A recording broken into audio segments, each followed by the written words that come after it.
Hello दोस्तों, welcome my YouTube channel. दोस्तों आज आप सबके लिए लेकर आए हैं प्रैक्टिस सेट नंबर 2। ठीक है, तो यदि आप उत्तर प्रदेश पेट की तैयारी कर रहे हैं, यूपी त्रिपक्षीय पेट 2025, तो ये सेशन आपके लिए बहुत इंपॉर्टेंट होगा। ठीक है, तो आप इसके तहत कोई भी एग्ज़ाम होगा यूपी त्रिपक्षीय के लिए आप सब देख सकते हैं। ठीक है, क्योंकि सब चीज़ लगभग वही रहता है, केवल थोड़ा सिलेबस इधर उधर रहता है, बाकी जीके जीएस हिंदी इंग्लिश है ना, सब इसमें रहता है। तो आप सब यदि पहला प्रैक्टिस नहीं देखें तो प्लेलिस्ट में जाइए, वहाँ पर बना हुआ है प्लेलिस्ट, आप सब देख सकते हैं। और यहाँ पर फुल डिस्कस होगा, एक क्वेश्चन से बहुत सारा क्वेश्चन आप सब बना सकते हैं। ठीक है, तो चलते हैं सेशन को स्टार्ट करते हैं और देखते हैं कि क्वेश्चन का लेवल क्या है। आज का क्वेश्चन का लेवल बहुत अच्छा लेवल है। ठीक है, देखिए कह रहा कि कौन सा जोड़ा गलत है, यहाँ पर गलत की पहचान करना है। ठीक है, तो गलत कौन सा है। एक तरफ दिया है जो शासक था उसके समय में दिया कि कौन कौन अंग्रेज उसके समय में आया था। तो अकबर के समय में कौन आया था, राल्फ फिच आया था, तो पहला तो सही है। ठीक है, तो ये भी आप सबसे पूछा जाएगा वन लाइनर में कि किसके समय कौन आया था, अकबर के समय राल्फ फिच। और दारा शिकोह के समय में कौन आता, मनूची आया था, ये भी बात सही है। और जहांगीर के समय में टॉमस रो आया था, ये भी बात सही है। लेकिन शाहजहाँ के समय में जुडार नहीं आया था, यही आपका गलत है। तो गलत आपसे पूछा था, तो यहाँ पर आपका कौन सा ऑप्शन बन जाएगा, डी ऑप्शन। डी वाला ऑप्शन क्या है, गलत है। ठीक है, और इसके बारे में डिटेल में देख लेते हैं। ठीक है, राल्फ फिच के बारे में सबसे पहले। राल्फ फिच क्या थे, 1583 से 91 तक, इसका समय याद कर लीजिए, है ना। मुग़ल काल में फतेहपुर सीकरी और आगरा पहुंचने वाला पहला अंग्रेज व्यापारी था। ध्यान देना, कहाँ पहुंचा था, फतेहपुर सीकरी और आगरा में पहुंचने वाला पहला अंग्रेज व्यापारी था। ठीक है, इसके बारे में इतना याद कर लीजिए। और इसके बारे में देख लेते हैं, यहाँ से भी क्वेश्चन बनता है टॉमस रो के बारे में। टॉमस रो किसके समय में आता है, जहांगीर के समय में, आप सबको पता हो गया। जहांगीर के समय में आने वाला दूसरा अंग्रेज था, सेकंड नंबर का। और इसका समय की बात करें 1615 से 19 तक। ठीक है, और टॉमस रो ने जहांगीर से भारत में अंग्रेजी फैक्ट्री स्थापित करने का कानूनी अधिकार भी प्राप्त किया था।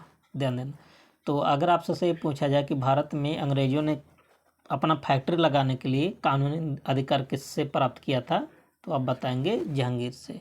ठीक है, और बात करें जान डुर्जान की, ठीक है, इसके बात करें तो यह भी जहांगीर के शासनकाल में भारत आया था। किसके समय में आया था, जहांगीर के। ठीक है, और आगे क्या है, एक अच्छा इम्पोर्टेंट, ये भी जहांगीर के समय रहेगा। ठीक है, ना कि शाहजहाँ के। और एक बहुत इम्पॉर्टेंट चीज़ है कि अल्बुकर्क ने स्टोरियो दी मोगोर नामक से एक संस्करण लिखा था 17वीं शताब्दी में, और जिसको भारत का दर्पण कहा जाता है। तो भारत का दर्पण किसको कहा जाता है, स्टेरियो, यहाँ लिख देते हैं, क्या बोल लेते हैं, स्टोरियो, स्टोरियो दी मोगोर। ठीक है, और इसी को आगे चलकर क्या बोला जाता है, भारत का दर्पण कौन लिखा था, अल्बुकर्क। तो इतनी सारी बातें आप सब याद कर लीजिए। ठीक है, और एक दो बार वीडियो को देखेंगे आपके दिमाग में बैठ जाएगा। कह रहा कि भारत में पुर्तगाली साम्राज्य के संस्थापक का नाम बताइए। तो पुर्तगाली का संस्थापक कौन था, अल्फांसो डी अल्बुकर्क था। ठीक है, तो इसका ऑप्शन कौन सा बन जाएगा, सी बन जाएगा। भारत में पुर्तगाली शक्ति को वास्तविक नींव डालने वाला द्वितीय पुर्तगाली गवर्नर यही था। ठीक है, अल्फांसो डी अल्बुकर्क था। अगर हम इसके समय की बात करें तो ये कब भारत आया था, 1503 में भारत आया था। ठीक है, और अल्बुकर्क ने 1510 में बीजापुर से गोवा छीन लिया था। तो बीजापुर से गोवा कब छीना था, 1510 में। कौन, अल्फांसो डी अल्बुकर्क ने। आगे है क्वेश्चन नंबर 3। क्वेश्चन नंबर 3 क्या है, कार्य के निम्नलिखित में सही कालक्रम है। इसमें तो कालक्रम के अनुसार यहाँ पर सेट करना है, ठीक है। तो सबसे पहले शंकराचार्य महोदय, फिर रामानुज, फिर चैतन्य। तो इसका ऑप्शन कौन सा बन जाएगा, ए, ठीक है। आगे हम बात करें शंकराचार्य की, तो शंकराचार्य जी का जन्म कहाँ हुआ था, केरल में, ठीक है। और सदी की बात करें तो 8वीं सदी में हुआ था, ठीक। कहाँ पर हुआ था, केरल में। और इन्होंने कहाँ पर अध्ययन किया था, काशी में। अद्वैतवादी निर्गुण ब्रह्म की उपासना पर इन्होंने जोर भी दिया था, ठीक है। तो इनका संबंध भी कहाँ से, काशी से है। और देश के चारों कोने में 4 मठ स्थापित किए थे। आप सब जानते हैं शंकराचार्य जी, तो कितने मठ स्थापित किए थे, 4। वो भी कहाँ, देश के चारों कोने में एक एक मठ है। आगे बात करें, अगला कौन सा है, रामानुज, ठीक है। इनके बारे में देख लेते हैं। तो इनका जन्म कब हुआ था, 1017 में इनका जन्म हुआ था, ठीक है। इन्होंने ब्रह्म, जीव तथा जगत तीनों को सत्य माना था। और एक जो इम्पॉर्टेंट है, एक पूछा जाता है, निम्बकाचार्य, इसमें नहीं है, आप सबको बता देते हैं, निम्बकाचार्य महोदय। और इन्होंने 12वीं सदी से 21वीं सदी में तमिलनाडु में, 12वीं सदी में इनका जन्म हुआ था, कहाँ पर, तमिलनाडु में, ठीक है। और एक थे माधवाचार्य महोदय। तो माधवाचार्य का जन्म कब हुआ था, 1199 में, ठीक है। और द्वैतवाद दर्शन के प्रतिपादक थे, इसलिए बहुत इंपॉर्टेंट है माधवाचार्य जी। और एक और है स्वामी रामानंद। तो रामानंद यहाँ पर भी नहीं पूछा जाता रामानंद जी के बारे में। तो रामानंद जी का जन्म कब हुआ था, 1299 में प्रयागराज में जन्म हुआ था। और 1411 में इनकी मृत्यु हो गया था, रामानंद के बारे में, ठीक है। तो आगे क्या, नेक्स्ट क्वेश्चन नंबर 4, बहुत इंपॉर्टेंट है। कह रहा कि भारत में बौद्ध विद्वान अश्वघोष किसके समकालीन थे। देखिए बहुत बार क्वेश्चन पूछा गया। तो अश्वघोष किसके समकालीन थे, कनिष्क के समय में, कनिष्क के समकालीन थे, आप ऐसे कह सकते हैं, ठीक है। और कनिष्क ने कश्मीर में चौथा बौद्ध संगीत का आयोजन भी करवाया था, आप सबको पता होना चाहिए। और जिसका अध्यक्ष, जो जम्मू कश्मीर में आयोजन करवाया था, इसका अध्यक्ष कौन बनवाया था, वासुमित्र को। और उपाध्यक्ष किसको बनवाया था, अश्वघोष को। ये 2 बातें बहुत इंपॉर्टेंट है। क्वेश्चन नंबर 5 कह रहा कि मगध का कौन सा सम्राट अपरो परशुराम के नाम से जाना जाता है, बहुत इंपॉर्टेंट, बहुत। तो अपरो परशुराम किसको बोला जाता है, महापद्मानंद को, ठीक है। अगर बात करें पुराणों के अनुसार नंद वंश का संस्थापक कौन था, महापद्मानंद यही था। तो एक इस वंश का संस्थापक माना जाता है, नंद वंश का संस्थापक, ठीक है। और इसे सर्व छत्रात्मक, मतलब क्षत्रियों का नाश करने वाला भी बोला जाता है, ठीक है। और अपरो परशुराम का मतलब होता है कि परशुराम का अवतार, ठीक है। और इसने एक राठ और एक छत्र की उपाधि भी धारण किया। तो किसकी किसकी उपाधि धारण किया है, एक राठ और एक छत्र, एक राठ की उपाधि और एक छत्र की उपाधि, ठीक है, धारण किया था। माँ पद्मानंद के बारे में इतना आप सब जानते रहिए, ठीक है। आगे क्या है, क्वेश्चन नंबर 6 देखिए, निम्नलिखित में से किस कानून ने पहली बार भारत में एक क्रियाशील विधान परिषद का सृजन किया गया। तो विधान परिषद का सृजन किसके तहत किया गया था, ये आपसे से पूछा। तो इसके लिए रहेगा चार्टर एक्ट 1853, बहुत इंपॉर्टेंट है, ठीक है। तो इसका ऑप्शन क्या बन जाएगा, सी बन जाएगा। अगला क्वेश्चन की बात करें, क्वेश्चन नंबर 7 कह रहा कि निम्नलिखित में से कौन सा INS अधिकारी captain P.K. Sahgal, captain Shahnawaz Khan तथा कैप्टन GS ढिल्लो के मुकदमे में उनके बचाव के पक्ष में थे, ठीक है। तो आप जानते हैं कि INC मतलब भारतीय राष्ट्रीय कांग्रेस ने आज़ाद हिंद फौज बचाव समिति का गठन किया था। तो आपसे पूछा जाता है कि आज़ाद हिंद फौज बचाव समिति का गठन कौन किया था, अब बताएंगे आईएनसी ने। तथा जो रिहा किए गए फौजी थे उनकी आर्थिक सहायता देने के लिए और उनको रोजगार व्यवसाय के लिए एक संगठन बनाया गया था, आज़ाद हिंद फौज राहत और जांच समिति बनाए गए थे। ठीक है।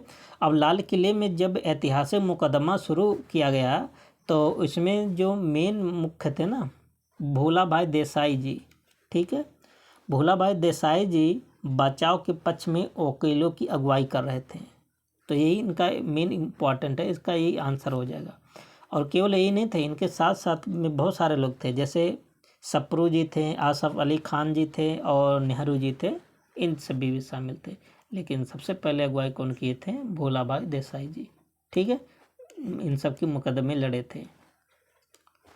गांधी जी ने अंततः सविनय अवज्ञा आंदोलन कब स्थगित किया गया, ये भी बहुत इम्पोर्टेंट है। तो ये सविनय अवज्ञा आंदोलन अंतिम रूप से कब मतलब समाप्त हो गया, 1934 में। ठीक है। इसके बारे में बता दें, सविनय अवज्ञा आंदोलन को 6 अप्रैल कब शुरू किया गया था, 1930 को। ठीक है। गांधी जी ने डांडी में नमक कानून तोड़कर सविनय अवज्ञा आंदोलन प्रारंभ किया था। कहाँ से, डांडी से। परंतु 5 मार्च 1931 को गांधी इरविन समझौता हुआ। देखिए, गांधी इरविन समझौता कब हुआ था, 5 मार्च 1931 को। ठीक है। अब इसमें क्या हुआ, गांधी जी और इरविन के मध्य जब समझौता हुआ तो गांधी जी को द्वितीय गोलमेज सम्मेलन में जाना पड़ा। ठीक है। और द्वितीय गोल सम्मेलन में जब गए तो वहाँ से आने के बाद, ठीक है, अंग्रेजों की दमनकारी नीति, अच्छा, जब वहाँ से आए 1932 में फिर शुरू कर दिए थे सब। जब द्वितीय गोलमेज सम्मेलन से वापस गांधी जी आए तो 1932 में सविनय अवज्ञा आंदोलन फिर शुरू किए। फिर अंग्रेजों ने दमनकारी नीति अपनाकर फिर इसको क्या कर दिया, दबा दिया। कब, 1934 में। ठीक है। ये थोड़ा हिस्ट्री आप सबको याद होना चाहिए। अगला देखिए क्या है, इंकलाब जिंदाबाद का नारा किसने दिया। नारा की बात कर देने वाले कौन थे, भगत सिंह। ठीक है। अब इसके बारे में थोड़ा जान लेते हैं कि इंकलाब जिंदाबाद जो नारा था इसकी रचना इकबाल महोदय ने किया, मोहम्मद इकबाल ने किया था। लेकिन पहली नारा के रूप में कौन इस्तेमाल किए थे, भगत सिंह। तो नारा देने की बात आती है तो आप बताएंगे भगत सिंह, इकबाल उनकी रचना किए थे। ठीक है। अगला क्वेश्चन नंबर 10 देखिए, एक तरफ दिया कथन, एक तरफ दिया रीजन। ठीक है। तो कह रहा कि प्रारंभिक राष्ट्रीय आंदोलन की आधारभूत कमजोरी उसका संकीर्ण सामाजिक आधार था। क्या बात सही है। और कह रहा कि यह इसमें सम्मिलित होने वाले सामाजिक समूहों के संकीर्ण हितों के लिए लड़ता था। देखिए, तो पहला तो असर्शन सही करा, लेकिन जो दूसरा रीजन है ना, रीजन गलत है। तो देख लेते ऑप्शन में क्या लिखा है। ठीक है। तो ऑप्शन में आप सबका बन जाएगा ऑप्शन नंबर सी। देखिए, असर्शन तो सही है लेकिन रीजन क्या है, गलत है। ठीक है। और क्वेश्चन नंबर 11 की बात करें, ये भी बहुत इंपॉर्टेंट है। क्वेश्चन नंबर 11 कह रहा कि एंग्लो अमेरिकन संस्कृति परिमंडल में नहीं सम्मिलित है। कह रहा कि अमेरिकन जो एंगल है ना, इसमें कौन कौन सा सम्मिलित नहीं है, ये आपको बताना है। तो इसमें कौन कौन सा सम्मिलित है ये आपको पता होना चाहिए, कौन कौन सा सम्मिलित नहीं है। तो इसमें सम्मिलित कौन कौन सा नहीं है, मैक्सिको और क्यूबा। जबकि सम्मिलित कौन सा है, कनाडा और संयुक्त राज्य अमेरिका। आप सबसे नहीं पूछा तो नहीं में मैक्सिको हो जाएगा और क्यूबा। तो इसका मतलब कौन सा ऑप्शन बन जाएगा, डी। ठीक है। अगर आपको बता दें, एंग्लो अमेरिकन संस्कृति में केवल 2 देश आते हैं। कौन सा, एक तो कनाडा आता है, एक तो यूएसए आता है। क्वेश्चन नंबर 12 की बात करें तो कह रहा कि निम्न में से किसे आप सामान्य रूप से टॉर्नेडो से संबंध करेंगे। तो टॉर्नेडो जो तूफान आता है ना, ये कहाँ पर आता है, ये आता है यूएसए में, अमेरिका में आता है। ठीक है। तो इसका ऑप्शन क्या बन जाएगा, डी। नेक्स्ट क्वेश्चन नंबर 13 कह रहा कि निम्नलिखित में से भारतवर्ष में कौन सा भूतापीय शक्ति मतलब ऊर्जा के उत्पादन के लिए उपयुक्त नहीं है। तो भूतापीय ऊर्जा कहाँ पर उपलब्ध नहीं है या बनता नहीं है? तमिलनाडु के पूर्वी तट पर। अच्छा, तमिलनाडु का जो तट होता है ना, उसको बोलते हैं कोरोमंडल तट। ठीक है, तो इसका ऑप्शन क्या बन जाएगा? ए बन जाएगा। क्वेश्चन नंबर 14 कह रहा कि भारत का लगभग 2/3 कोयला पाया जाता है। इंपॉर्टेंट है बहुत। तो भारत का 2/3 कोयला कहाँ पाया जाता है? दामोदर घाटी क्षेत्र में। इसका ऑप्शन क्या बन जाएगा? बी। क्वेश्चन नंबर 15 की बात करें, इरडा नियमन करती है। इरडा किसका नियमन करती है? ये आपसे से पूछा है। तो एक बीमा कंपनियों का नियमन करती है। ठीक है, इरडा के बारे में अगर बात करें तो मल्होत्रा समिति की सिफारिश पर इरडा का गठन किया गया था 19 अप्रैल सन 2000 को। तो 19 अप्रैल सन 2000 को मल्होत्रा समिति के आधार पर या मल्होत्रा समिति की सिफारिश पर इसका गठन हुआ था। और किसकी अध्यक्षता में हुआ था अगर आप सबसे पूछे तो आप बताएंगे एन रंगास्वामी की अध्यक्षता में। ठीक है, और इरडा क्या करता है कि देश में जितने भी बीमा कंपनियां हैं ना, इनका निगमन करती है। ठीक है, और ये संसद के प्रति उत्तरदायी भी होती है, ध्यान देना। क्वेश्चन नंबर 16 कह रहा कि बौद्धों की अधिकतम संख्या कहाँ पाई जाती है? तो बिहार, महाराष्ट्र, कर्नाटक, उत्तर प्रदेश। तो बौद्ध की संख्या सबसे ज़्यादा कहाँ पाई जाती है? महाराष्ट्र में। ऑप्शन क्या बन जाएगा? सी। क्वेश्चन नंबर 17 करा कि 2005-06 में प्रारंभ की गई भारत निर्माण योजना का अंग निम्नलिखित में से कौन सा नहीं है? तो भारत निर्माण योजना कब शुरू किया गया था? 2005-06 में।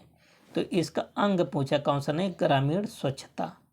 भारत निर्माण के अंतर्गत ग्रामीण आवास, पेयजल, ग्रामीण सड़क आता है, लेकिन स्वच्छता नहीं आता है। ठीक है, तो 17 का हो जाएगा बी ऑप्शन। बहुत कन्फ्यूजन वाला क्वेश्चन है। ठीक है, कह रहा कि BIFR संबंधित है। तो BIFR किससे संबंधित है? रुग्ण औद्योगिक इकाइयों की पुनर्निर्माण से। ठीक है, और इसकी स्थापना कब हुआ था? 1987 में। ठीक है, बहुत इंपॉर्टेंट ये भी है। अगला क्वेश्चन क्या है? क्वेश्चन नंबर 19 आर्थिक नियोजन विषय है।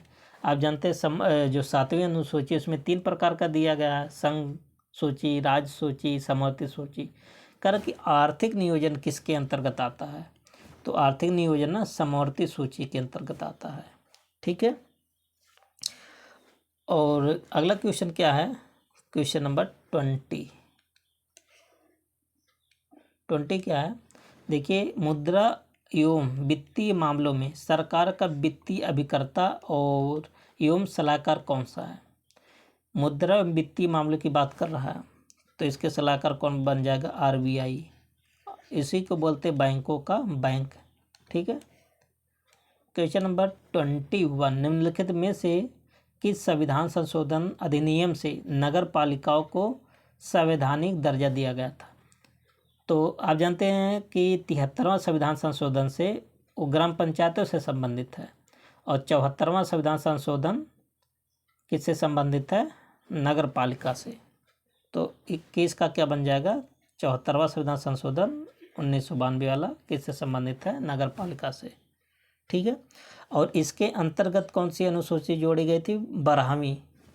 ठीक है, और भाग कौन सा जोड़ा गया? संविधान का भाग 9 में पंचायत है, और संविधान के भाग 9 का बी में क्या है? नगर पालिका वाला है। ठीक है, क्वेश्चन नंबर 22 राज्य में जिला न्यायाधीशों को निम्न में से कौन नियुक्त करता है? तो राज्य का राज्यपाल महोदय जिला न्यायाधीश के नियुक्त करते हैं। ठीक है, अच्छा, अगर हम बात करें जो हाई कोर्ट होता है उसमें जो जज होते हैं उसकी नियुक्ति कौन करता है? उनकी नियुक्ति राष्ट्रपति महोदय करते हैं। ठीक है, और शपथ ग्रहण कौन दिलाते हैं? राज्यपाल महोदय। अगर त्यागपत्र देने की बात आती है तो भी त्यागपत्र राष्ट्रपति महोदय को देंगे। ठीक है, ये हाई कोर्ट की बात कर रहे हैं। क्वेश्चन नंबर 23 क्या है? कर कि भारत के किस राज्य में विधान परिषद का सृजन अथवा उसकी समाप्ति की जा सकती है? करके भारत के किसी राज्य में विधान जो परिषद है का सृजन अगर करना हो या उसकी समाप्ति करनी है तो कौन कर सकता है, किसके हाथ में पावर है, तो ये कौन कर सकता है, उस राज्य का विधानसभा के तत्संबंधी संकल्प पारित करने पर संसद द्वारा। मतलब अगर वहाँ की जो विधानसभा है संकल्प पारित कर दे तो संसद वहाँ का गठन करेगा विधान परिषद का और वहाँ का नष्ट भी कर सकता है। ठीक है, अगर बात करें एक इसके तहत होता है एक आर्टिकल 168, ये आर्टिकल याद कर लेना। इसके साथ प्रत्येक राज्य में एक विधानमंडल होगा। ठीक है, अब जानते हैं वर्तमान समय में पूरे भारत में केवल कितने विधानमंडल है, 6। किसके किसके पास है ये, आप सबसे पहले उत्तर प्रदेश के पास है।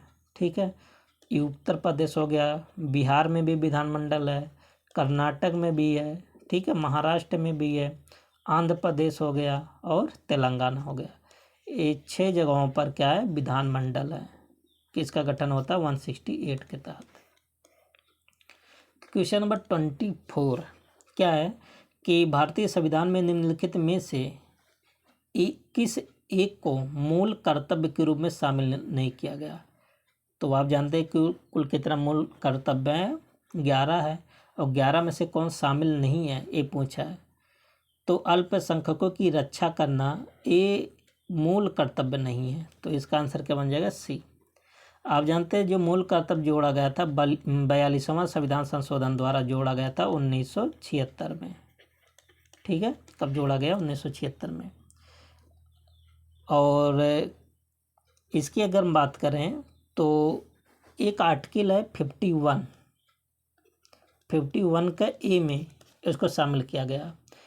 पहले इसमें 10 मौलिक कर्तव्य जोड़ा गया था। ठीक है, इसके तहत फिर एक संविधान संशोधन हुआ था 86वां, इसके एक कब जोड़ा गया था, 2002 में शिक्षा का अधिकार जोड़ा गया।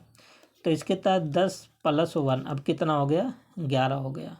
इसमें बताया गया था 86 में कि 6 वर्ष से 14 वर्ष के बच्चे को निःशुल्क शिक्षा दी जाएगी।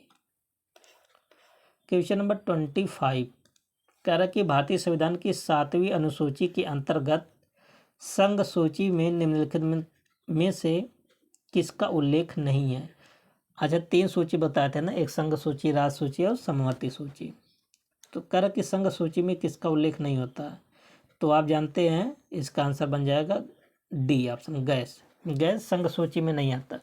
बाकी बैंकिंग और जनगणना, बीमा, ये सब किसके अंतर्गत आता है, संघ सूची में। ठीक है, अच्छा, संघ सूची में पहले कितने विषय थे, 97, अब कितने, 100। राज्य सूची में कितने विषय थे, 61, और समवर्ती में 52। और समवर्ती की संघ सूची की पहले बात कर लें। ठीक है, यहाँ पर जो संघ सूची में कौन कौन शामिल है, सबसे पहले बैंकिंग और जनगणना, बीमा, 3 तो यहाँ आपको मिल गया। प्रतिरक्षा भी शामिल है, प्रतिरक्षा किसके अंतर्गत आता है, संघ सूची में। विदेश कार्य, ठीक है, ये भी संघ सूची में आता है। करेंसी, सिक्का, जनगणना, ये सब किसके अंतर्गत आता है, संघ सूची में। और राज्य सूची में क्या क्या आता है, ठीक है, लोक स्वास्थ्य, पुलिस, है ना, कृषि और वन, मत्स्य पालन, ये सब किसके अंतर्गत आता है, राज्य सूची। और समवर्ती सूची में क्या शामिल है, दांडिक विधि, सिविल प्रक्रिया, विवाह, संविदा और श्रम कल्याण, शिक्षा, ये सब किसके अंतर्गत आते हैं, समवर्ती सूची के।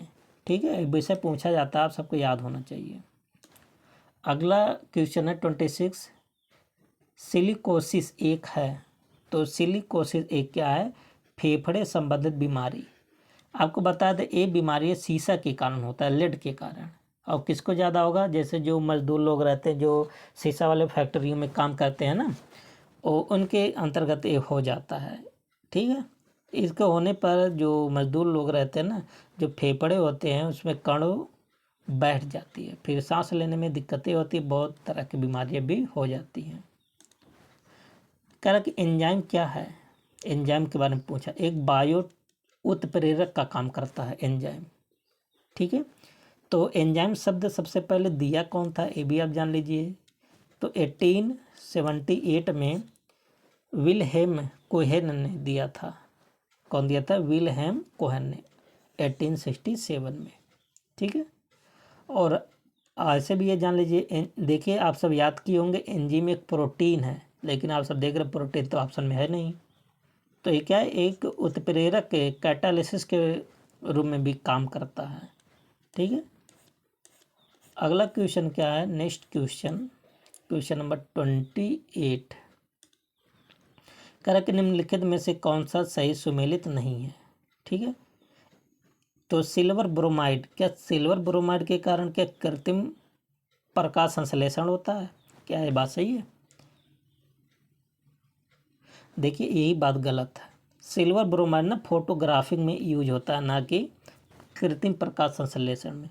बाकी सिल्वर आयोडाइड कृत्रिम वर्षा में यूज होता है ना, आर्टिफिशियल रेन बोल सकते हैं। लिथियम बाइकार्बोनेट का प्रयोग गठिया का उपचार होने में और दूधिया मैग्नीशिया प्रति अम्ल के रूप में। तो पहला ही गलत है। ठीक है, क्योंकि सिल्वर ब्रोमाइड का प्रयोग कहाँ होता है, फोटोग्राफी में। ठीक है, नेक्स्ट क्वेश्चन नंबर 29। देखिए इसको सुमेलित करना है। ठीक है, एक तरफ दिया प्राकृतिक रूप से प्राप्त पदार्थ, एक तरफ दिया उपस्थित तत्व। तो देखिए हीरा, आप जानते हैं हीरा किसका रूप होता है, कार्बन का। तो पहला जगह 4 पर, तो ए और सी तो होगा नहीं, तो या तो बी होगा या तो डी होगा। ठीक है, आप जानते हैं कि जो संगमरमर होता है क्या होता है, कैल्शियम होता है। तो बी का जाएगा किस पर, 1 पर। तो यहाँ पर आप देख रहे हैं डी ऑप्शन पर। ठीक है, 4 1 2 3। रेत क्या होता है, आप जानते हैं रेत क्या होता है, सिलिकॉन होता है। और रूबी क्या होता है, एल्युमिनियम। ठीक है, तो इसका ऑप्शन क्या बन जाएगा, डी बन जाएगा।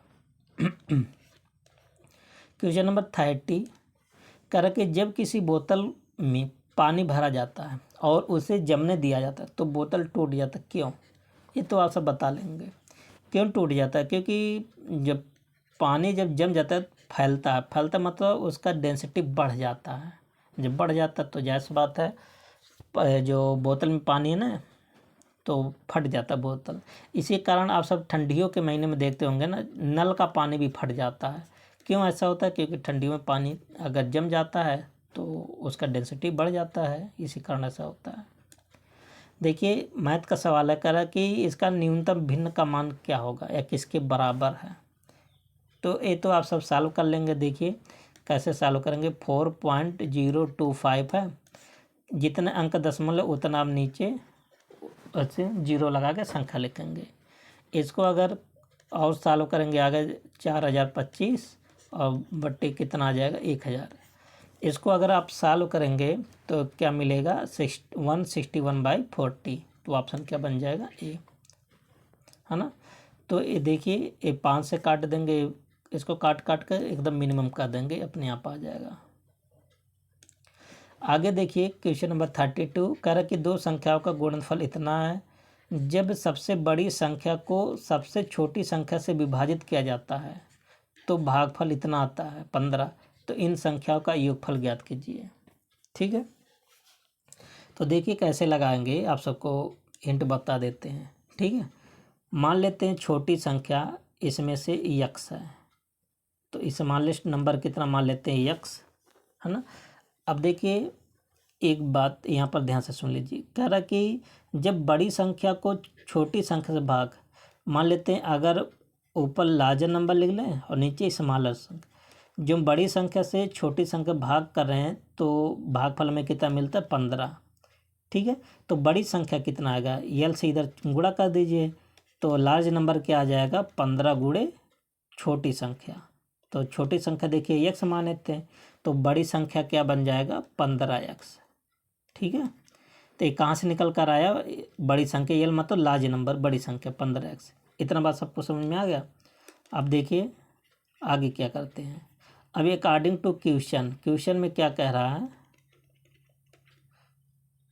क्वेश्चन में कह रहा है कि दोनों का गुणनफल इतना दिया है, तो दोनों का गुणा कर लीजिए। तो यक्स गुणे 15x बराबर 9375। तो यक्स का यक्स में गुणा करेंगे यक्स स्क्वायर हो जाएगा, तो यक्स स्क्वायर 15 से इधर डिवाइड कर लीजिए, कितना आ जाएगा, 625 बार जाएगा। तो वर्गमूल लेंगे तो x बराबर कितना आ जाएगा 25, 25। ठीक है।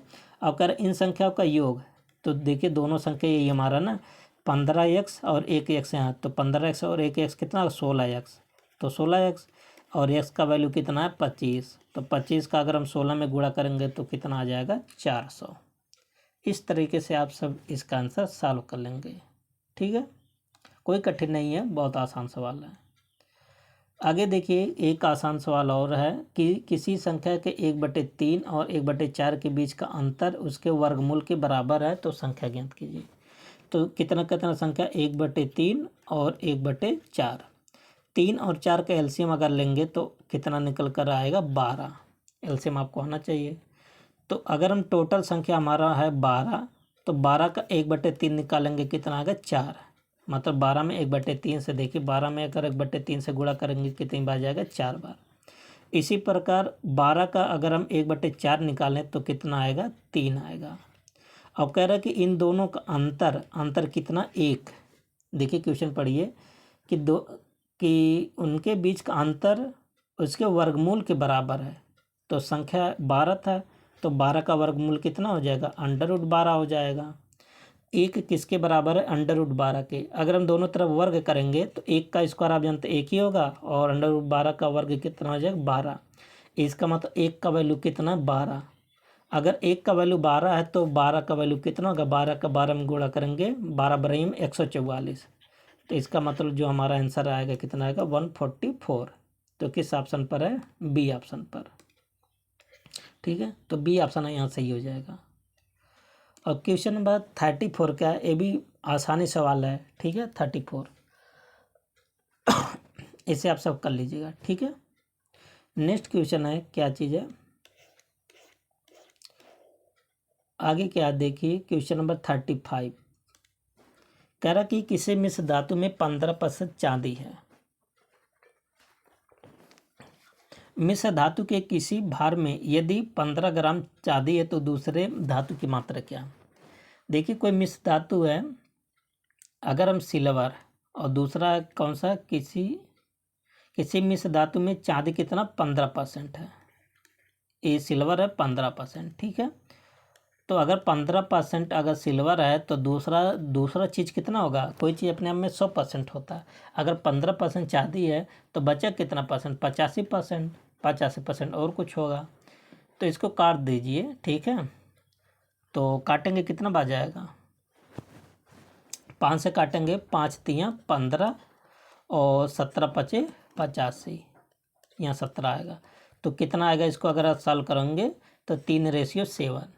ठीक है, अब कह रहा कि मिश्र धातु में कितना ग्राम चांदी है 15 ग्राम, तो 3 का वैल्यू कितना 15, तो कितनी गुना है 5 गुना, 3 पचे 15, तो 17 भी अपने आप से कितना गुना होगा 5 गुना होगा, तो 17 पचे 85। इसका मतलब जो अलग धातु है कितना ग्राम होगा 50, सॉरी यह मिस्टेक हो गया, 1 मिनट फिर से देखते हैं, थोड़ा गलती हो गया। देखिए एक चांदी है सिल्वर, एक दूसरा चीज़ है ना, दूसरे को हम मान लेते हैं x। तो अगर चांदी 15% है तो दूसरा धातु कितना होगा 85%, 5 तिया 15 और 17 पचे 85, 3:70 आएगा। अब कह रहा है कि जो चांदी है 51 है, यही हम गलत कर दिए थे, 51 है ना, तो कितना गुना है 17 तिया 51, 17 गुना है। तो जो दूसरा मेटल है 17 वाला, ये भी 17 गुना होगा, तो 17 ये कितना होगा 289। तो दूसरे जो धातु होगा वो कितने ग्राम का होगा 289 ग्राम का। ऑप्शन नंबर कहाँ पर है, डी पर है, 289। देख लीजिए आप सब 289 डी। अगला क्वेश्चन क्या है, आषाढ़ का एक दिन, कह रहा कि इसकी रचना किसने किया था, तो मोहन राकेश ने किया था। ठीक है, और आधे अधूरे और लहरों के राजहंस की रचना इसने ही किया था। ठीक है, 37 क्या है कि जमीन आसमान एक करना, ये हिंदी का है, मुहावरे का अर्थ क्या है, तो जमीन आसमान एक करना, इसका मतलब क्या हो जाएगा घोर प्रयत्न है, जैसे आप सब कर रहे हैं एकदम मेहनत पे मेहनत, है ना। तो आने वाली वैकेंसी जो है, जब आप मेहनत करेंगे तभी प्रयास, तभी सफलता मिलेगा। ठीक है, इसलिए मेहनत करते रहिए। अगला कि गीतांजलि का संधि विच्छेद क्या है? तो गीत प्लस अंजलि क्या होता है? गीतांजलि। इसमें संधि कौन सा? दीर्घ संधि है। गीतांजलि में कौन सा संधि है? दीर्घ संधि। जैसे महेंद्र, मही प्लस इंद्र, पृथ्वीश, पृथ्वी प्लस ईश, इस सब में भी कौन सा संधि है? यही दीर्घ संधि। 39 कर कि मैं आप पर श्रद्धा करती हूँ, प्रस्तुत वाक्य में त्रुटि जिसका शुद्ध रूप से कोई एक विकल्प है, वह विकल्प कौन सा? मतलब इस पर इसमें कोई ना कोई मिस्टेक है और उस मिस्टेक को आपको बताना है कि कहाँ पर मिस्टेक दिया है। ठीक है, देखिए मिस्टेक कहाँ पर है। तो इसका जो शुद्ध रूप होगा ना, मैं आपके प्रति श्रद्धा रखती हूँ, ये रहना चाहिए। मैं आप पर श्रद्धा रखती हूँ, ये नहीं। तो इसका सबसे जो शुद्ध रूप में लिखा गया कौन सा? D option. क्वेश्चन नंबर 40 तो जो कठिनाई से मिलता है उसको क्या बोलते हैं? जो कठिनाई से मिलता है उसको दुर्लभ, और जो बहुत जल्दी मिल जाता है, बहुत आसानी से मिल जाता है, उसको क्या बोलते हैं? सुलभ बोलते हैं। दुर्गम क्या होता है? जहाँ जाना बहुत कठिन हो, उसे क्या बोलते हैं? दुर्गम, है ना। तो ये सब वन वर्ड आप सबको आना चाहिए। आप सब जानते हैं अपने पेट के हिसाब से 5 क्वेश्चन और किसका आता है? इंग्लिश का आता है। देखिए तो आप में 5 क्वेश्चन इंग्लिश का आता है। ऐसा नहीं कि इंग्लिश के लिए आप सब 2-2 4-4 घंटा पढ़िए, ऐसा नहीं है। आप सबको इंग्लिश पढ़ के प्रवक्ता नहीं होना है। 5 क्वेश्चन आएगा, जिसमें से अगर पैसेज आ गया तो कम से कम तो 2 से 3 क्वेश्चन आप सबका यहीं हो जाएगा पैसेज से ही। ठीक है, और थोड़ा बहुत इंग्लिश पढ़े रहेंगे, हो सकता है कोई भी चीज़। देखिए इंग्लिश की दुनिया बहुत बड़ा है, तो कुछ भी पूछ सकता है। ठीक है, आर्टिकल वार्टिकल से लेकर, तो ज़्यादा इंग्लिश पर ध्यान ना दीजिए और सब्जेक्ट पर ध्यान दीजिए। 5 नंबर का आता है, इसमें से आराम से 1-2 क्वेश्चन, 3 क्वेश्चन सही कर लेंगे तो भी बहुत है इंग्लिश में। ठीक है, तो देखिए ये पैसेज आप सब आराम से पढ़ लीजिएगा। ठीक है, हम इसको आप सबको समझा देते हैं। ठीक है, और पैसेज चूँकि बहुत बड़ा है तो टाइम लगेगा। क्या कह रहा है कि 41 में कर कि why is it being said that Hima achieved an impossible feet. ये पैसे से पढ़ेंगे तो इसका आंसर क्या बन जाएगा? डी बन जाएगा। C improved her skill with training, वह अपने जो स्किल है ट्रेनिंग के साथ क्या करना चाहती है? इम्प्रूव करना चाहती थी। ठीक है, हिमा नाम की जो थी। Pick out of the comparative from the sentence, इसका बनाना है he is as wise as Solomon. ठीक है, तो इसका आंसर क्या बन जाएगा? Solomon is not wiser than he is, B option. और he tames animals because he, तो इसका क्या आंसर हो जाएगा? Is fond of them, option क्या बन जाएगा? ए। 44 क्या है? कर कि मंजीत सेड टू अनीशा, देखिए नरेशन से क्वेश्चन है, डायरेक्ट इनडायरेक्ट। ठीक है, कर कि could you please open the window, तो इसको बनाना है in the above sentence Manjeet is. देखिए बहुत आसान है। कर कि इस सेंटेंस में जो मंजीत है ना, मंजीत क्या है? तो मंजीत क्या है तो आप सब बता लेंगे। तो मंजीत क्या है? मेकिंग रिक्वेस्ट, तो इसका आंसर क्या बन जाएगा? D option.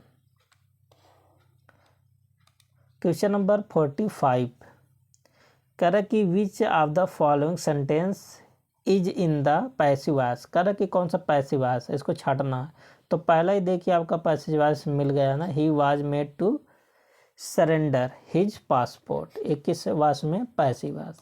आपका 2 होता है, एक होता है एक्टिव, एक होता है पैसिव। देखिए रीजनिंग का सवाल है। ठीक है, इसको बनाते हैं वेन डायग्राम का है, आसान सवाल है। कह कि सभी बिस्कुट बाजरा है, एम बनाते हैं बिस्कुट, सभी बिस्कुट क्या चीज़ है? बाजरा, ए बाजरा। ठीक है, और कह कि सभी बाजरा अनाज है, और सभी बाजरा क्या चीज़ है? अनाज। ठीक है, और इसमें आप सबको पिछले वाले वीडियो में ट्रिक भी बताए थे, इधर जब अंदर से बाहर की तरफ जाएगा ना तो सब फॉलो होगा, और जब बाहर से अंदर जाएगा तो कुछ फॉलो होगा। इसका मतलब जैसे हम कहते हैं सब जो बिस्कुट है वो अनाज है, सब हो रहा है ना, सब बिस्कुट जो है बाजरा है, ऐसे। और जब अंदर बाहर से अंदर जाएंगे, जैसे सब अलावा स्टेटमेंट गलत हो जाएगा। कुछ अनाज बाजरा है, ये सही होगा। कुछ अनाज बिस्कुट, ये भी सही होगा। और कुछ बाजरा बिस्कुट है, ये भी। मतलब जब अंदर से बाहर आएंगे तो सब सही होगा, और जो बाहर से अंदर जाएंगे तो कुछ वाला स्टेटमेंट सही होगा। अब देख लेते हैं। कर कि सभी बिस्कुट अनाज है, ये देखिए बिस्कुट है, ये अनाज ये बाहर जा रहा है ना, तो बिल्कुल बात सही, तो पहला सही है। कर कि सभी अनाज बाजरा है, अब देखिए ये इधर से अंदर से बाहर जा रहा है, जो कि गलत है। बाहर से जब अंदर जाए तो कुछ वाला फॉलो करेगा, तो केवल पहला स्टेटमेंट क्या है, सही है। आगे क्या है देखिए 47 लिखा है, एक विशिष्ट कोड भाषा में यदि मोबाइल को इतना लिखा गया है कोड संबंधित और टैबलेट को इतना, तो कह रहा है कि बाल का क्या कोड है, तो इसी में से छाटना है। देखिए बी यहाँ भी है, बी यहाँ भी है, बी यहाँ भी है, तो बी तीसरे नंबर पे यहाँ 3 है, और इसमें अगर खोजेंगे यहाँ भी बी तीसरे नंबर पे क्या 3 है। तो यहाँ पर बी का कोड क्या मिल गया, दोनों क्वेश्चन से 3, तो 3 देखिए सब में है। ए यहाँ पर है तो मोबाइल में ए नहीं है, और टैबलेट में ए है, तो ए दूसरे नंबर पर है, तो यहाँ दूसरे नंबर पर क्या लिखा 5, ठीक है। तो आप सब यहाँ पर देख रहे हैं कि दूसरे नंबर पर क्या लिखा 5, तो 3 के बाद क्या आना चाहिए 5, तो ये दोनों ऑप्शन नहीं होगा, तो या तो बी होगा या तो डी होगा।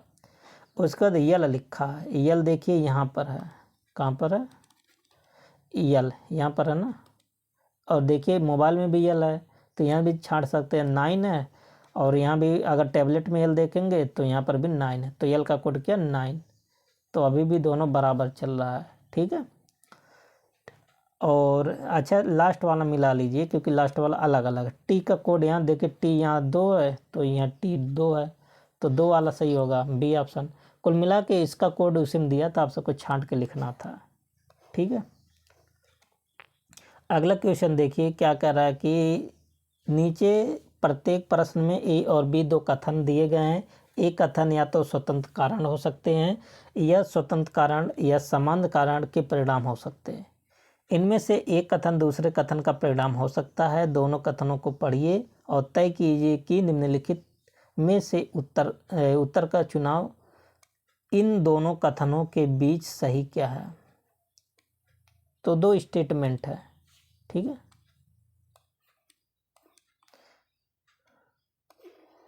तो देखते हैं क्या है पहला स्टेटमेंट। करक जिले के शिशु मृत्यु दर में पिछले 10 सालों से लगातार कम हुई है, ठीक है। और कह रहा कि जिला प्रशासन द्वारा पिछले कई सालों से पीएचसी केंद्र और स्वास्थ्य कर्मचारियों के लिए प्रशिक्षण कार्यक्रम चलाए जा रहे हैं। तो देखिए क्या इसमें सही होगा, तो कह रहा कि आप जानते हैं, देखिए कह रहा कि जिले के जो शिशु मृत्यु दर में पिछले 10 सालों में लगातार कम हो रही है, तो जायज़ बात एक रिजल्ट हो सकता है ना। और क्यों ये कम हो रहा है, क्योंकि इस पर सबसे ज़्यादा जोर दिया गया है, तो ये क्या हो सकता है, कारण हो सकता है। तो बी जो स्टेटमेंट है ओरिजिन है, और ए स्टेटमेंट जो उसका परिणाम है, ठीक है। तो ये आप सब कर सकते हैं, ज़्यादा कठिन नहीं था। आगे देखिए इन इक्वलिटी से क्वेश्चन है 49, ठीक है। तो कह रहा कि नीचे दिए गए विभिन्न, अच्छा इनक्वलिटी से जो अभी आप जूनियर असिस्टेंट का पेपर देते उसमें रीजनिंग से पूछा गया था, ठीक है। तो ये सब भी इम्पोर्टेंट है। कह रहा कि निम्नलिखित में विभिन्न तत्वों के मध्य को दर्शाया गया है। कथनों के बाद 2 निष्कर्ष दिए गए और सही का आपको पता करना कि कौन सा सही है। तो देख लीजिए कैसे आप सब करेंगे। तो यहाँ देखिए निष्कर्ष नंबर 1 और निष्कर्ष नंबर 2, हम यहाँ पर देखिए 2 स्टेटमेंट है, एक तो इधर है, एक तो इधर कामा किया है, ठीक है। अब दोनों में पहले खोज लीजिए, हो सकता है आसानी से मिल जाए।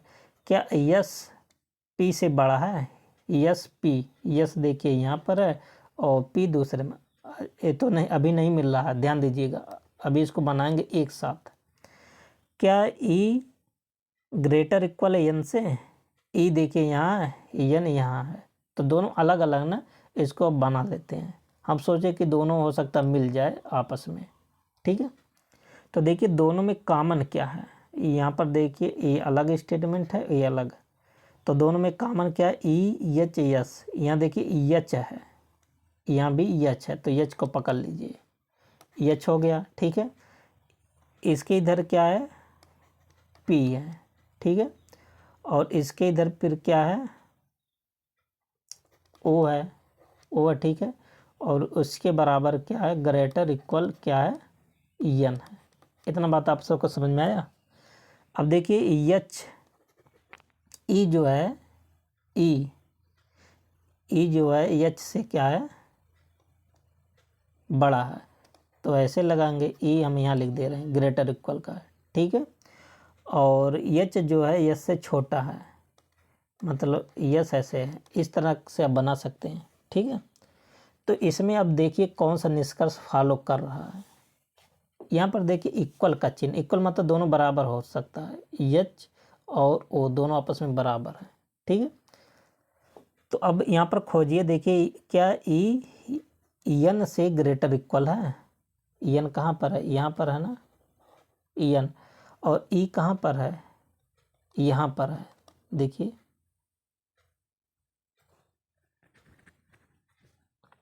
तो इसका क्या आंसर होगा, क्या पहला सही है, बताइए। आप सब खोजिए, देखिए किस में पूछा था, ई और एन में, तो ई और एन देखिए, यहाँ एन है और यहाँ ई है, ठीक है। तो आप इसको ऐसे भी लिख सकते हैं, देखिए एच, ये तो ओ तो बराबर दोनों तो है ही, ठीक है, और इसको ऐसे भी लिख सकते हैं इस तरह से, ई इधर ओ कर लीजिए, अगर ओ इधर नहीं करना, देखिए एच और ओ दोनों बराबर ही है, ठीक है, तो यहाँ ओ कर लीजिए, एच कर ले, देखिए H greater than E N, और इसके भी है, तो क्या बन जाएगा,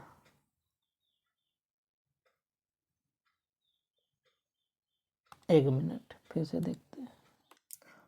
देखिए इसको दूसरा तरीके से बताते हैं, ठीक है, तो इसी में कंफ्यूज हो जाते हैं।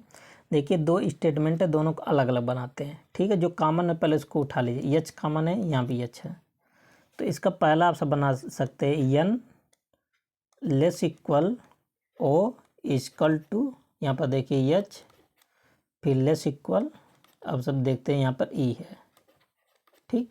आप सब मिलान कर लीजिए, देखिए यहाँ ओ जो है ग्रेटर इक्वल है एन से, ओ जो है ग्रेटर इक्वल है एन से, बात सही है। ओ इक्वल एच से, ओ इक्वल एच से, और एच जो है लेस इक्वल है ई से, तो यहाँ पर देखिए यहाँ पर लिखा है, आप कह सकते ई ग्रेटर देन इक्वल है, तो पहला स्टेटमेंट जो बना सही बना है। और दूसरा देखिए इस तरीके से आप सब बना सकते हैं, S less H less P, तो आप सब यहाँ पर मिलान कर लीजिए, देखिए एस जो है यहाँ एच है बीच में, पहले स्टेटमेंट को देखिए, पहले हम क्या पूछा, ई ग्रेटर इक्वल एन, ई जो है देखिए ग्रेटर इक्वल एन, ये दोनों देखिए बराबर है, ये बराबर है ना, तो इसको कोई मतलब नहीं, तो पहले तो फॉलो कर रहा है।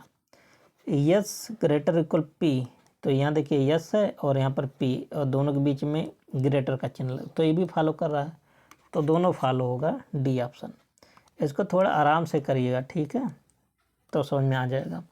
नीचे दिए गए शब्दों के जोड़े में से समरूप शब्द युग्म का चयन कीजिए। एक लिखा संक्रांत, एक लिखा आंध्र प्रदेश, ठीक है। तो इसके लिए कौन सा ऑप्शन हो जाएगा, देखिए ओणम त्यौहार कहाँ मनाया जाता है, केरल में, और भांगड़ा एक प्रकार का नृत्य है, कहाँ पर मनाया जाता है, पंजाब में, ये तो बात सही है। क्रिसमस क्रिश्चियन मनाते हैं, कथक उत्तर प्रदेश का लोक नृत्य है, तो इसका समरूप बताना उसी के जैसा, तो उसी के जैसा कौन सा, जैसे एक त्यौहार है संक्रांति यहाँ मनाया, वैसे केरल में भी एक संक्रांति, केरल में क्या मनाया जाता है, ओणम।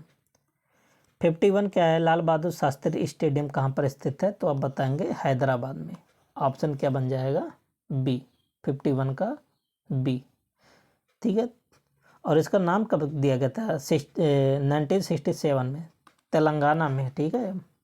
मानवाधिकार दिवस कब मनाया जाता है? 10 दिसंबर को मनाया जाता है। तो 52 का आंसर क्या बन जाएगा? ए। ये सब अब आप सबको याद होना चाहिए, स्टैटिक जी के ऐसे पूछा जाता है। नेक्स्ट क्वेश्चन क्या है देखिए,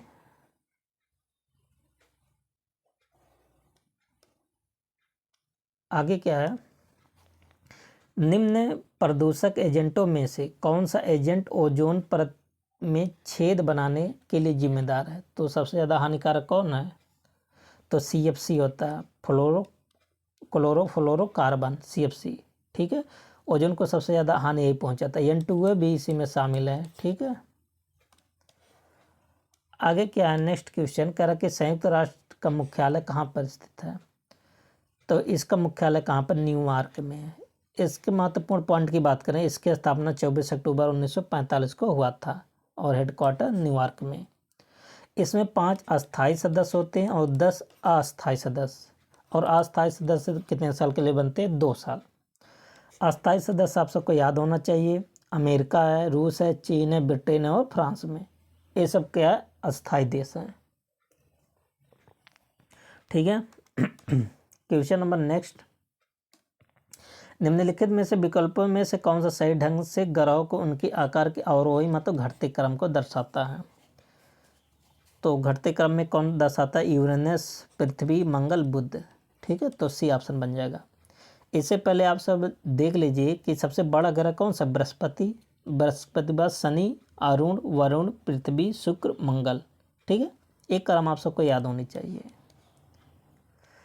57 क्या है कि को विधानसभा का सत्यासन करने की शक्ति एक किसके पास होता है? विधानसभा का राज्यपाल के अंतर्गत, ठीक है। तो यहाँ पर क्या बन जाएगा? ए बन जाएगा। राज्यपाल के पावर होती है ना। ये बहुत इंपॉर्टेंट है। ऐतिहासिक विक्टोरिया पार्क, जिसे अब जंग ए आज़ादी पार्क नाम दिया गया, कहाँ पर है? तो विक्टोरिया पार्क पूछा है। तो विक्टोरिया पार्क कहाँ है? मेरठ में, ठीक है। एक पार्क और है जैसे विक्टोरिया मेमोरियल, अगर आप ऐसे पूछा है आपसे तो एक कोलकाता में है। और बहादुर शाह पार्क कहाँ है? बांग्लादेश में। ये भी पूछा जाता है कि बहादुर शाह पार्क कहाँ है? बांग्लादेश। 59 कह रहा है कि ये करंट अफेयर है, जून 2022 में संप्रति यक्ष नामक संयुक्त सैन्य अभ्यास किन देशों के मध्य किया गया? तो किन देशों के मध्य किया गया था? भारत और बांग्लादेश। बहुत ही इंपॉर्टेंट है, पूछा जाता है। संप्रति किसके बीच होता है? भारत और बांग्लादेश के बीच, ठीक है। ये योजना जून 2022 में माई पैड माई राइट कार्यक्रम शुभारंभ किस संस्था ने किया? तो इसकी शुरुआत कौन किया था? नाबार्ड। ये सब आपको याद होना चाहिए, ये पूछा जाता है। आगे क्या है, भारत का कौन सा शहर हाल ही में वर्ल्ड सिटीज कल्चर फोरम का हिस्सा बनाया गया? ये भी बहुत इंपॉर्टेंट है। तो किसको बनाया गया? बेंगलुरु को। आगे देखिए क्या है, विवाद से विश्वास योजना किस केंद्रीय मंत्रालय हाल में शुरू किया? तो विवाद से विश्वास योजना किसने शुरू किया है?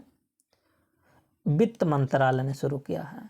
क्वेश्चन नंबर 63, नीति आयोग द्वारा जारी निर्यात या सूचकांक 2022 में कौन सा राज्य शीर्ष पर था? तो निर्यात की लिस्ट में कौन सबसे ऊपर था? तो ये था तमिलनाडु राज्य, ठीक है। आगे क्या है, नेक्स्ट क्वेश्चन, ये देखिए इधर का सब करंट अफेयर है, ठीक है, थोड़ा पुराना करंट अफेयर है।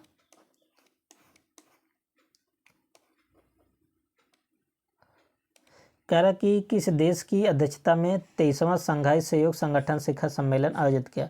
तो 23वां अगर आप सबसे पूछे ना तो आप सब क्या आंसर बताएंगे? भारत। इसलिए बहुत इंपॉर्टेंट है। 23वां का आयोजन कौन किया था? भारत ने किया था, ठीक है। और अगला क्वेश्चन क्या है 66, कह रहा कि IPL की तर्ज पर राज्य में आयोजित होने वाले उत्तर प्रदेश प्रीमियर लीग कहाँ खेले जाएंगे? तो ये उत्तर प्रदेश की बात कर रहा है, तो कहाँ पर खेले जाएंगे? कानपुर में। हाल में यूथ 20 शिखर सम्मेलन का आयोजन उत्तर प्रदेश में किस शहर में किया गया था? तो यूथ 20 का जो आयोजन हुआ था ना, ये बनारस में होता, वाराणसी में, उत्तर प्रदेश के किस शहर में विश्व स्तरीय कन्वेंशन सेंटर बनाने का निर्णय लिया गया? बहुत इंपॉर्टेंट है। तो विश्व स्तरीय कन्वेंशन सेंटर कहाँ पर बन रहा है? आगरा में बन रहा है। ठीक है। और 69 क्या है कि हाल ही में उत्तर प्रदेश में किसने बाइक रेस मोटो जीपी 2023 का पहला टिकट जारी किया? तो इसका टिकट कौन जारी किए थे? योगी आदित्यनाथ, मतलब सीएम जी ने। अगला क्वेश्चन क्या है कि पुस्तक अजय टू योगी आदित्यनाथ के लेखक कौन है? तो इसके लेखक कौन है? ऑप्शन बन जाएगा शांतनु गुप्ता। ऑप्शन क्या बन जाएगा 70 का? B option. अब इसके बाद हिंदी है। हिंदी देखिए, सबसे पहले आप सब ना क्वेश्चन को पढ़िएगा, क्योंकि क्वेश्चन से बहुत जो ग्रामर वाला पोर्शन रहेगा तो आप सब कर ही लेंगे, और क्वेश्चन को जब पढ़ेंगे और जब पैसेज पढ़ेंगे उसके बाद तो आप सबको तुरंत क्वेश्चन मिल जाएगा आंसर। ठीक है। तो देखिए पूछा प्रेम की भाषा क्या है। ठीक है। तो जब आप पैसेज पढ़ेंगे तो पैसेज में आप सबको मिलेगा कि प्रेम की भाषा क्या है। तो शब्द रहित। तो प्रेम की भाषा क्या होता है? शब्द रहित होती है। अरण्य देखिए एक क्या चीज़ है? ग्रामर से है, तो ये तो पैसे में तो मिलेगा नहीं। ग्रामर का अरण्य का शाब्दिक अर्थ क्या होता है? अरण्य किसका पर्यायवाची होता है? जंगल का। अरण्य होता है, विपिन होता है, जंगल होता है ना। तो ये क्या बन जाएगा 72 का बी ऑप्शन। ठीक है। कानन होता है, कांतार होता है, ये सब किसके पर्यायवाची है? जंगल के।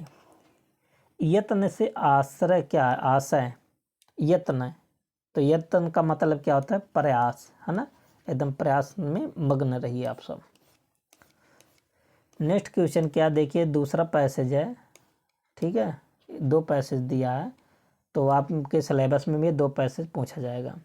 गद्यांश में किसकी महिमा का वर्णन किया गया? जब आप गद्यांश पढ़ेंगे तो किसकी महिमा का वर्णन मिलेगा? आचरण का। गद्यांश का उपयुक्त शीर्षक क्या है? ये भी आप सबको पढ़ेंगे मिल जाएगा, सच्चा आचरण। नेक्स्ट क्वेश्चन देखिए, ये भी गद्यांश से पहले आप सब यहाँ पढ़िए, हो सकता है यहाँ से भी आंसर मिल जाए। अपने मन की बात कहने वाले शक्ति हमें किससे मिलती है? तो अपने मन की बात करने वाली शक्ति किससे मिलती है?